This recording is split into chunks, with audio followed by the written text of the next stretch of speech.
રાજકોટ ખાતે કોંગ્રેસ પક્ષના સૌરાષ્ટ્ર ઝોનની મહત્વપૂર્ણ બેઠક યોજાઈ હતી, જેમાં સ્થાનિક સ્વરાજ્યની ચૂંટણીને લઈને જ્યારે વ્યૂહરચના ઘડવામાં આવી હતી ને બેઠક બાદ ગુજરાત પ્રદેશ કોંગ્રેસ અધ્યક્ષ અમિત ચાવડાએ મહત્વપૂર્ણ નિવેદન આપ્યું હતું। અમિત ચાવડાએ જણાવ્યું હતું કે કોંગ્રેસ પક્ષ દ્વારા સ્થાનિક સ્વરાજ્યની ચૂંટણી માટે તમામ તૈયારીઓ પણ પૂર્ણ કરી લેવામાં આવી છે અને પક્ષ જનતાની વચ્ચે જઈને તેમની સમસ્યાઓ સાંભળી રહ્યો છે અને તેમણે પણ જ્યારે સરકાર પર આક્ષેપો કરતા જણાવ્યું કે રાજ્યમાં મોટા પાયે ભ્રષ્ટાચાર વધી રહ્યા છે, હાલની સરકાર જ્યારે ખાડે ગઈ છે। તેમણે વધુમાં જણાવ્યું કે 5મી તારીખથી તબક્કાવાર ઉમેદવારીના નામ જાહેર કરવામાં આવશે, જેમાં સૌપ્રથમ મહાનગરપાલિકાના ઉમેદવારોની જાહેરાત થશે, ત્યારબાદ અન્ય સ્થાનિક સ્વરાજ્યની બેઠકો માટે ઉમેદવારો જાહેર કરવામાં આવશે। અને ચાવડાએ જણાવ્યું કે રાજ્યભરમાં લગભગ 10,000 બેઠકો માટે મતદાન થવાનું છે અને ઉમેદવારીઓના ફોર્મ રદ ન થાય તેમજ કોઈ બેઠક બિનહરીફ ન રહે તે માટે તમામ તકેદારીઓ રાખવામાં આવશે। દરેક જિલ્લામાં લીગલ ટીમ તૈયાર રાખવામાં આવી છે।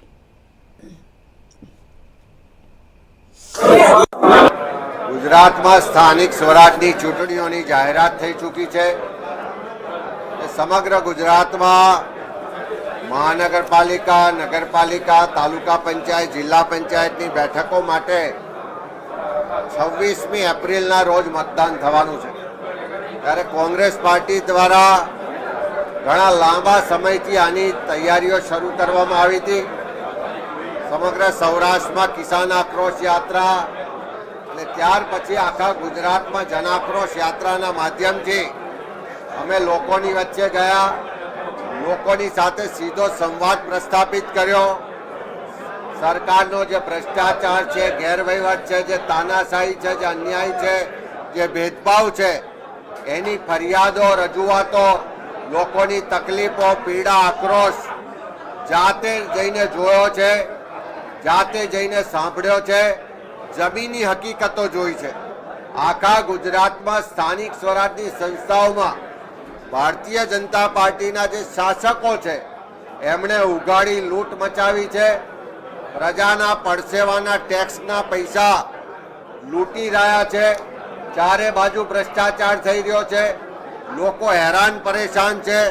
તમામ વર્ગ વિસ્તારના લોકો આ સરકારને બદલવા માટે તૈયાર છે અને સરકાર ખાડે ગઈ છે એવું એકી અવાજે કહી રહ્યા છે।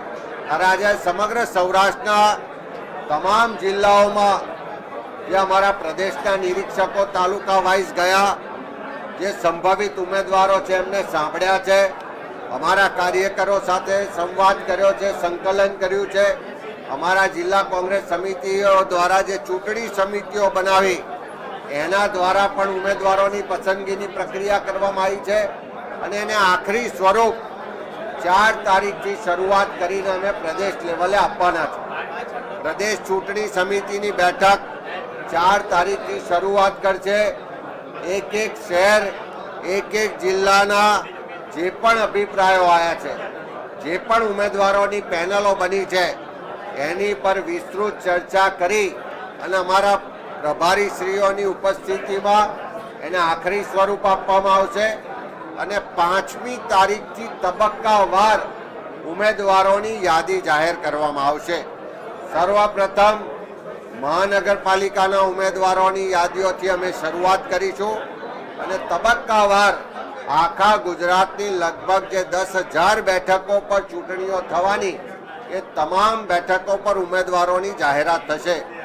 કોંગ્રેસ પાર્ટીએ નક્કી કર્યું છે કે ઉમેદવારની પસંદગીની પ્રક્રિયામાં જિલ્લા ચૂંટણી સમિતિને પ્રાધાન્ય આપવામાં આવશે। શહેર જિલ્લાની જે ચૂંટણી સમિતિ છે એના દ્વારા જે ઉમેદવારો પસંદ કરવામાં આવ્યા છે એને સંમતિની મોહર પ્રદેશ સમિતિ દ્વારા મારવામાં આવશે। ખાસ કરીને 50% કરતાં વધારે બેઠકો પર યુવાનોને તક આપવામાં આવશે।